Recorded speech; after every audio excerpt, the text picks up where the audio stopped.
Hello everyone. Today I'm going to be using Central Casting's Hero of Legend, which is described as a character creation system, a role-playing aid for all fantasy role-playing systems. And what I'm going to do is I'm going to go through and I'm going to randomly generate a character background with this book.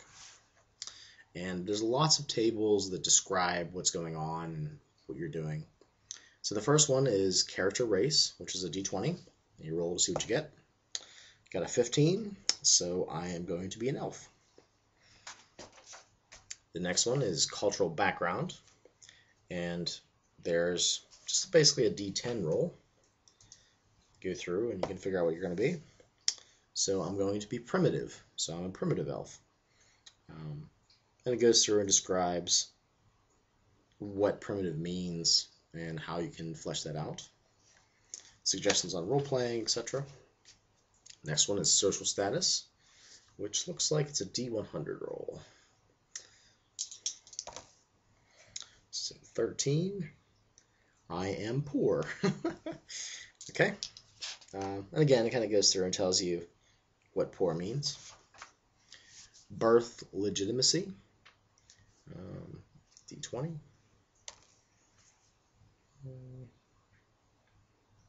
It looks like my character had a legitimate birth, so we're going to ignore table 105, which is reasons for illegitimate birth. 106 is the family, so it's d20. Looks like 4. You kind of add a little bonus to it. I basically have an extended family, including a mother and father. I have 1d4 grandparents, so I have 1 grandparent left. 1d4 aunts and uncles, so I have 4 aunts and uncles and cousins. Siblings, that's the next one. You roll d20, and I get a 16. So looks like I have 1d4 plus 2 siblings. So I have 3 siblings. The birth order goes through and tells you like what order your family was, where you were at. Got 17, so I am the second to last born. And it says I have less starting money because of that. Time of birth. So you roll a d12 if you have 12 seasons. And so I was born in the 11th month. Yeah, that's pretty much it. Place of birth. This looks like it's also d20. 15. I was born in the middle of a field. Let's see here. So if you wanted to there's another one that says exotic birth location, so if you wanted to be a little bit different, you could roll there. And even though I was born in a field, we'll just roll it again. It's d20. This is 1. It says roll twice on this table and combine the results. So I got 8. In the palace of a ruler of the country, the king, emperor, etc. And 3, in the temple of a good deity. So perhaps in, if you wanted to do a different thing, you were born in a temple, inside a palace. There's unusual births. Yeah. So this is also, it's a D100. 24. Looks like nothing unusual happens for me. But there's some interesting things that can happen. A couple different tables for unusual birth circumstances. I'll roll on this one too. This looks fun. So 86. Character is one of a set of identical triplets. So I have 2 other people out there that look like me. And they might not be, I guess they're identical. So I guess there's that. Parents and NPCs. There's occupations that you can roll on, which is a d20. 19. Head of the household, or NPC was an adventurer. Okay, there's noteworthy items. And this is a d20 as well. 11. That would be, my father was a military veteran. And there's other tables you can roll on for military experience further on in the book. Significant events of childhood and adolescence. D20. 12. I gain a friend. So you can go back and, find what kind of friends you have in a different table. Special events of childhood and adolescence. And this is D20. 13. The character witnesses a crime being committed by 1d4 persons. So 4 people committed this crime. The perpetrators of the crime, let's see here. The criminals see the character but are unable to catch him. It may be possible that these criminals still seek the character even now. Select the crime on another table. And I'm pretty much just going to go through this. Just pick out some other things that I see. Here's special events of adolescence. 6. Character is accused of a crime that he did not commit. And then you roll on this table here and see what you can get. There's the D6. 2. Character is publicly stockaded and flogged as an example to others, causing his charisma attribute to be reduced. So this is pretty much generic, and you can pretty much use it with any system that you have that you like. Significant events of adulthood. It's like 2d20. Alright, 16 and 10, so that'll be 26. Character joins the military, probably because my father did. And then you figure out what, branch of the military, what you did. His reason for joining. 1, character was drafted during wartime. So you're already seeing, just by random rolls, you're kind of getting an idea what this character is like and how they've been changing through their life. Alignment and attitude. Let's see here. How does this work? Boop, boop, boop, boop, boop, boop. Yeah, this is pretty much just tells you what's going on with your character. But there's traits listed. Alright, so we'll do that. Looks like 10. New personality trait develops. So you wouldn't roll any of these other ones, but just to be fun, let's roll them. This is 2d20 as well. 1. The 6 is 7. Loquacious. Talks and talks and talks and talks, which kind of fits. They list various alignments. There's apprenticeships, which is a D10. Got a 6. And then you go and you select an occupation on the chart. All these charts refer to other charts, so you can go through and flip back to the back of the book, figure out what it is, and then come back. Primitive occupations. Since I pretty much grew up like a wild elf, I'm going to go ahead and roll this one. 18. I was a hunter. Stalks wild game, provides both food and clothing. Diet is supplemented by gathered goods. So there's other things in here like barbarian occupations, civilized occupations, middle class, upper class, special. And depending on what chart you roll on, you can look at the other different ones. Crafts that you're good at, different merchants. Work attitudes. This looks fun. 6. I'm talented, but I'm incompetent at times. Various hobbies that your character could have. 2. I like to dance, perhaps around a tribal fire or during a ritual. And then hobby proficiency just shows you how good you are. And degree of interest. Roll D10. 9. So I am devoted. So I'm a very devoted dancer. This is a fun one. It's called Tragedies. D20. You got a 6. A person that I basically held dear dies in some sort of destruction. Find out what caused the destruction. Roll a d6 on the table below. So I got a 1. A deadly disease. So, maybe my family or my brother, one of my siblings died. Okay, and there's lots of stuff in the tragedies.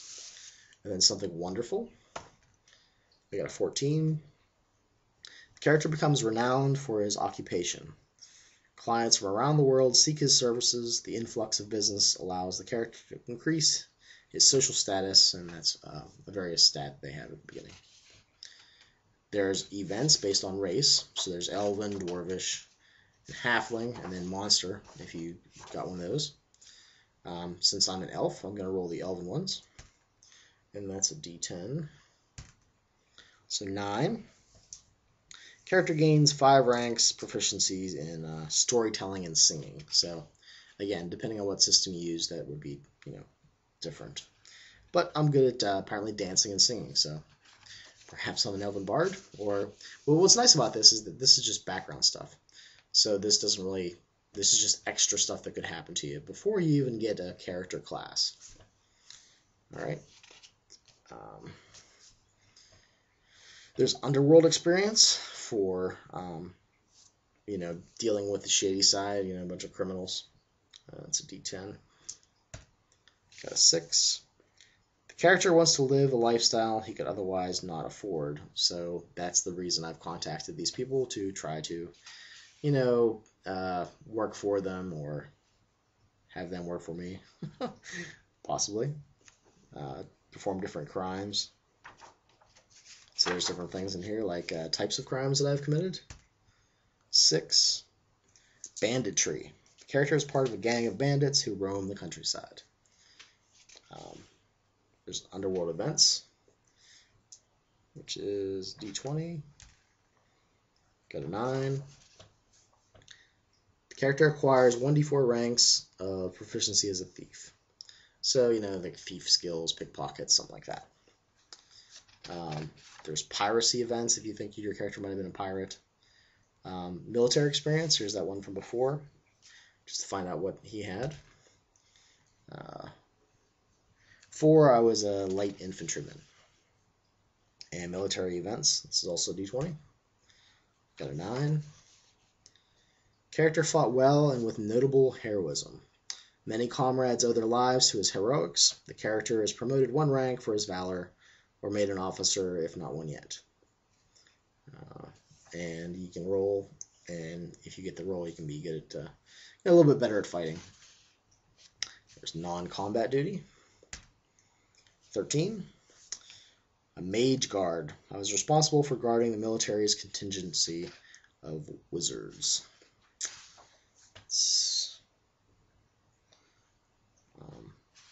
Okay. Military rank. This is, looks like it's d6. Okay. So 3 was just your common everyday soldier. And a lot of these tables will say use only if directed here by another table. So when it says, go to this table, go to this number and roll, that's when you would do it. So there's enslaved, that I'm not rolling because I wasn't referred to it. Imprisoned. Religious experience, apparently that's not really, doesn't really come up, but I always like characters that have religious experience, so I'm going to go ahead and roll this. Got a 2. Character made a pilgrimage to an important but distant shrine of the god he worships. There's 1 for love. In the service of, basically if you serve somebody. Man, what the heck, we'll roll this one too. Like I said, a lot of the times they say don't roll them, but I think they're more fun to, if one jumps out at you, like, I think that would be kind of cool to flesh out my character that way. So I roll a 1. I served a local official for a little while. There's exotic events. Things like, powerful creatures. Death situations. Death of a parent or guardian. And I think my parents, it said something about a plague. So let's see what happens. D8. Got a 6. The character receives a map. Oh, this is my inheritance. A key and a strange gift. The 3 are somehow related. GM's discretion as to how they are related. Determine the gift on Gifts and Legacies. So that'll be later on in the book. There's light side traits and dark side traits. And those are also just referred to if you roll a certain way. Exotic personality features. These are all like mental afflictions, phobias, allergies, that sort of stuff. Phobias. Yeah. There's behavior tags. Is that fun? I got a 20. So I have multiple behavior tags. It's going to be D3 plus 1. So I have 6 of them. So you go through and roll, let's say a D20. So I'm a yes man. I hiccup a lot. I have a secret identity. I'm kind of neat. And sometimes I stutter. So those are interesting. There's other things here like others, non-humans, government officials, relatives. If you want to, I think, again, these all get referred to in earlier tables that you roll on. Guardians, criminals, monsters, adventurers, nobles, unusual pets. Well, I think my character probably had a pet. So 19, a baby bear. I had a baby bear as a kid. Special pet abilities, roll on that too. 9, pet regenerates damage done to it. So I have a really tough baby bear. I actually had a game once where I had a baby bear as an animal companion. It was a lot of fun. There's companions, rivals, gifts and legacies. This is that one I was supposed to roll on before. D20. Got a 19. I got a chainmail hauberk from my family, my inheritance. There's deities. And this is interesting too because you can use this to randomly generate a pantheon if you wished. Let's see what god my character worships.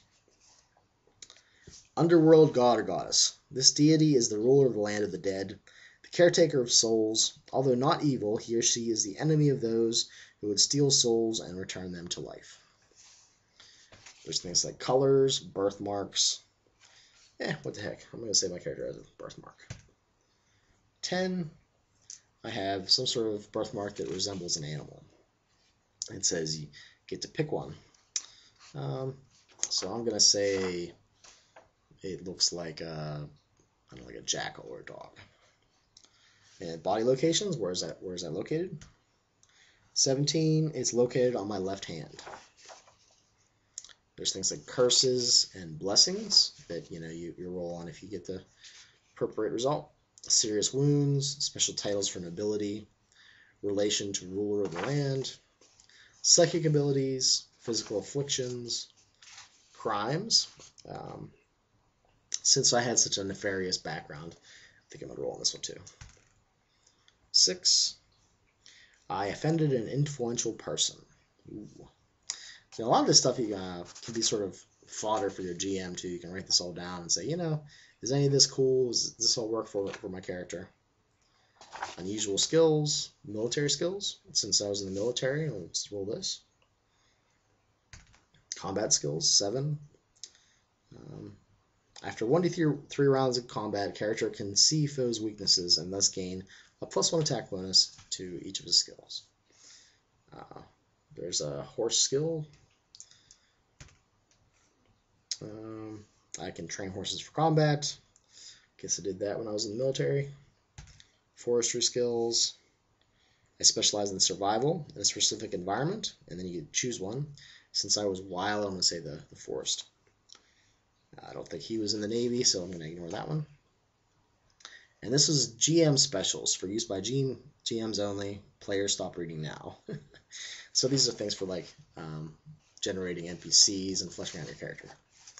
So hopefully you enjoyed that. That was Central Castings. I don't know if you can see that. Here's a legend, and that was a randomly generated background. Again, anytime you make sort of backgrounds for your characters, it's up for GM approval. So if you'd use this book, just maybe ask your GM if that's cool. If you're a GM, this is kind of a fun little book to help people who have a hard time making their backgrounds. So that's pretty much it. Thanks for watching.